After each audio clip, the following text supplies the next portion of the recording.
Get ready for transcription in 5, 4, 3, 2, 1, start. Madam, I do not have animosity towards that language, and I do not have any hatred towards that language. I have got great respect for the Hindi speaking people and for the Hindi language, but I will not give it more love and more respect that I would give to my language.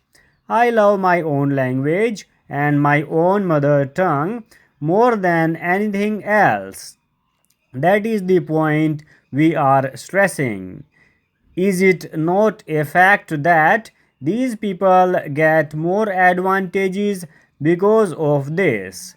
In the year 1950, it was said that Hindi would be the official language of India and English also would continue. Then in 1965, because of the agitation in the south, they extended it for another 10 years, and now they say that Hindi would be the sole official language. If at all a person is to be considered really an Indian, he should tolerate the Hindi imposition and he must read and write in that language. That is what it comes to. Then, madam, they say that Hindi is spoken by a majority of the people. What is majority or minority here? It is a sentimental issue and it should not be treated as a majority or minority issue. This has to be considered and treated as a matter of justice and truth. They should consult the people of South India on this issue. Fretting and fuming should not be the policy, and vindictiveness and vituperation should not be the policy. This is the real feeling of the people of the southern part of the country.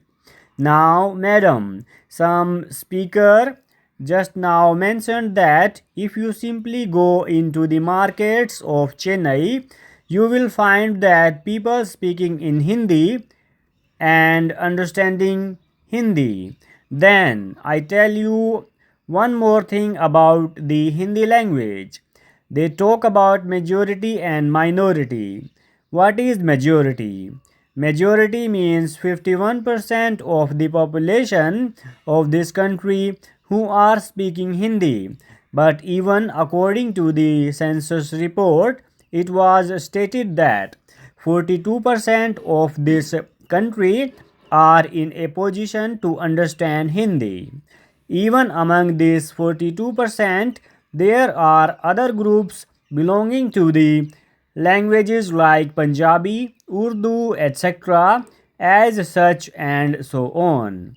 Even among this 42%, everybody is not in a position to understand Hindi at all. Even if that percent includes the people scattered all over the country, throughout the length and breadth of the country, I can understand.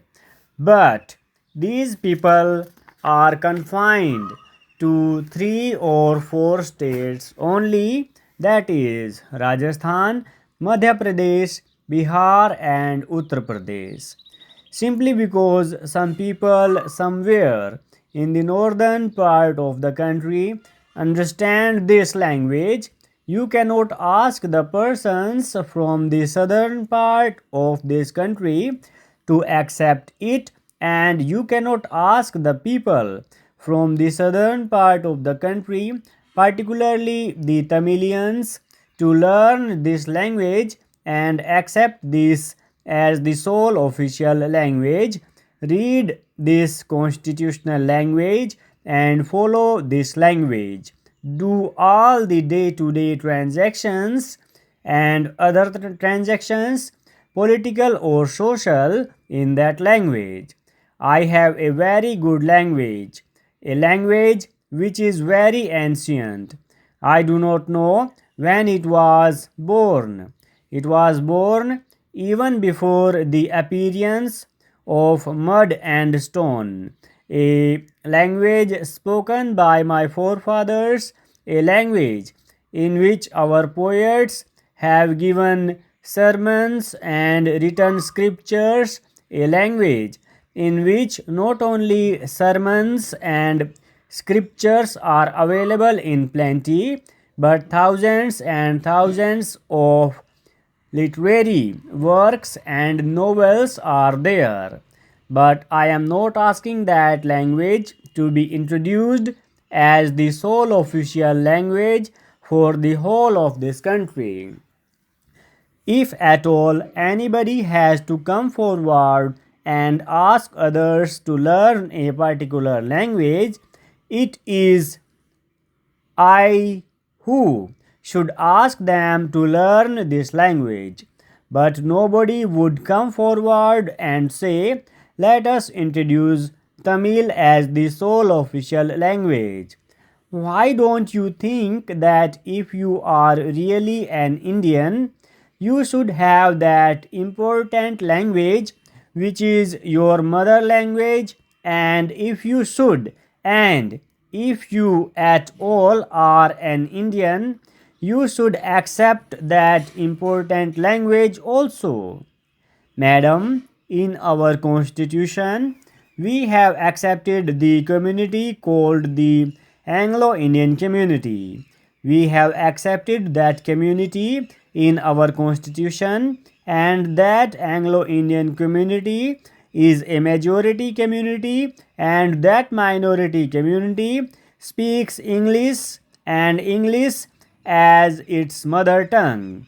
Then is it not the bounden duty of the citizens of India to think that English, which is spoken by this community and which community has been accepted in the constitution, is also accepted as one of the official languages?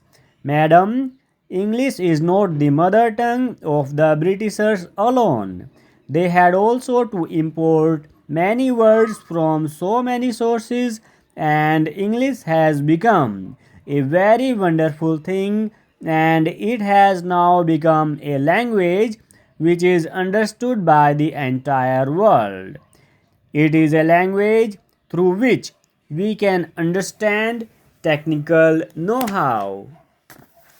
Sir, I move this bill with a feeling of hope and expectation, for I am confident that for the successful development of agriculture, ancillary and supplementary conditions envisaged in this bill are indispensable. Just as in the case of industry, finance and marketing are two essential conditions, so also in the case of agriculture, finance and proper marketing are equally essential conditions. You can put up the latest factory and provide the best personnel, but if there is no arrangement for finance and for marketing, that factory will not work. Sometimes I am amazed how the agriculturist sandwiched as he has been between the usurious and fleecing moneylender and the greedy and profit-minded trader has been able to survive above to live. A lot of thinking has been given to the question of providing finance for agriculture. Some thought has also been given to the problem of marketing of agricultural produce, but I do not know of any report or any literature in the long history of the cooperative movement which has dealt with this problem in a comprehensive and integrated manner as the Rural Credit Survey has done. One of the main defects from which the cooperative movement in India has suffered is that it has mainly concentrated itself on the credit side of the problem. Full stop.